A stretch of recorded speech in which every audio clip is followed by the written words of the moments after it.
ekibuzo kigamba mani al-mas'ulu bil walima embaga gitwogerako ani ali supposed okola ani ali supposed okola embaga kubanga ebiseera ebisinga obungi nti eki buli omuntu lwomanya nti ani ayina obuvunaanyizibwa bukola ekintu tekikaluubirizibwa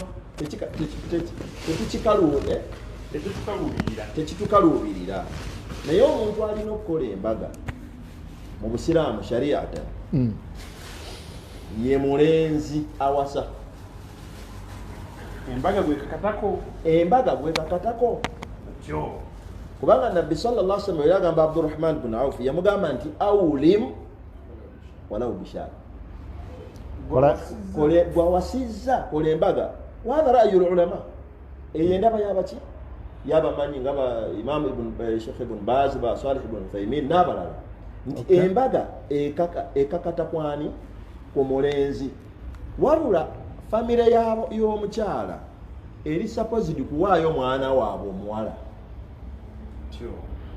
yeri neka gye twayogedde bo bategeka bajja kuyita nti jangu era bona agenda mu duwali baadhi duwali al-arabia mu nsi ezimu ez'abawarabu nti ojja kusanga nga taata w'omwana omuwala bwakusiima gwe omuvubuka n'akusiima eddiini yo n'empisa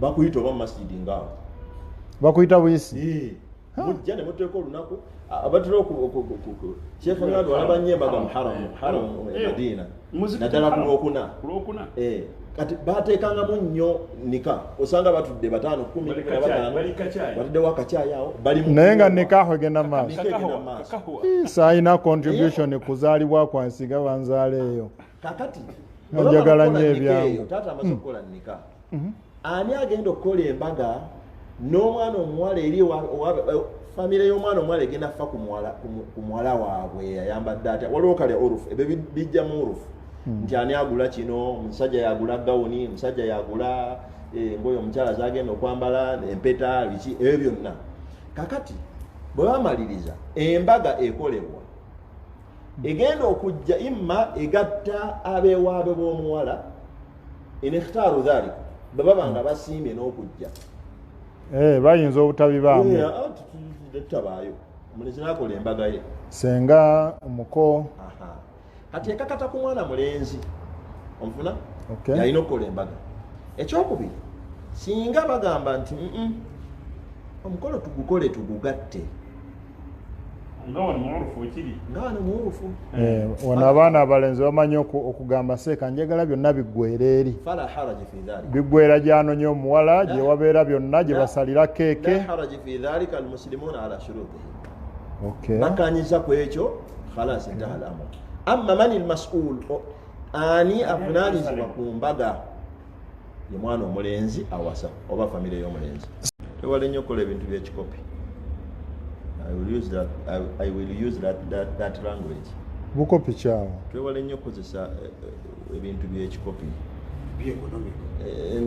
Ekisuse. Nze nalowooza nti omuntu agenda okuwaayo omwana w'omuwala nti yita abantu b'osobola okuliisa bamafi oba b'osobola okwaniriza. Mubimu ku bisinza bino byonna Canada bye tulimu bye twogera mukolo biki mbaga kuwasa kwata tugende n'ebintu ebisinga obungi. Ekisinga okuleeta obuzibu n'ekireetera abantu embezzlement of funds abantu okubba abantu okukola biki ye muntu obutamanya level yo okoma sikano obukopi buliwa obukopi we buli nti omuntu ono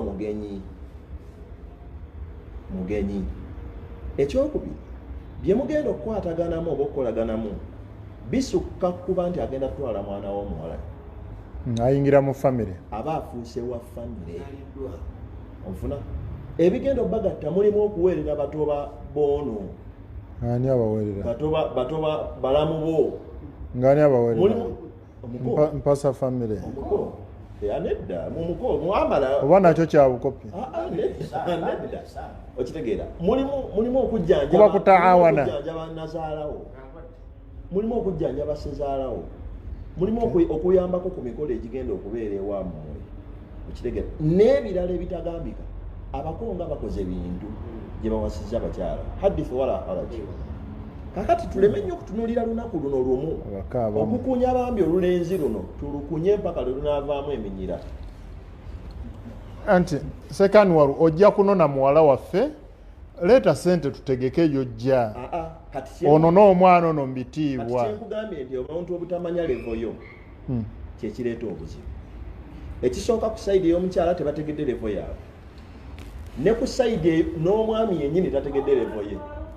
Okitegeera? Tategedde levo ye.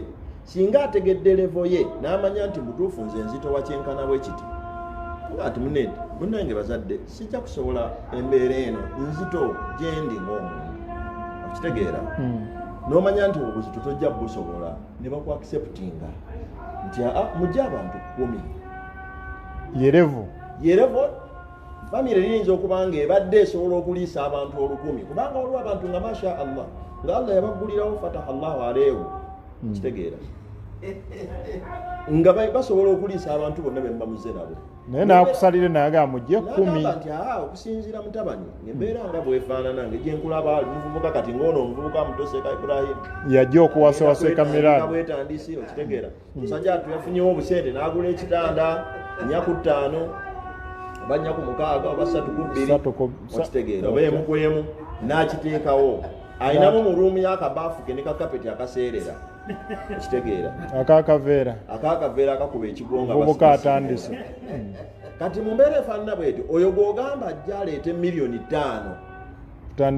atandikireko ne mmala okukola embaga ya $10 million oba 15 oba 20, omwana omuwala n'atuuka ewaka w'omulenzi agenda okutuna bw'ati nga temuliimu seppiki, temuliimu baafu, temuliimu sowaani, temuliimu wadde n'ekintu omuntu kyatandikirako. Naga nti embaga aba akyali awo omusimu naga nti waye kanzijeko amasimu bammanja bamubanja ki anti ow'ekisambi kyende tunamuwa sente owaki ate ono wakatanda 3-6 gwe babanja. Okitegeera? Yagudde mu mabanja okusanyusa sayidi ya kati ne bwe baba bakutenda obufumbo buba bufudde kubanga ekikola obufumbo kiba kimaze okufa.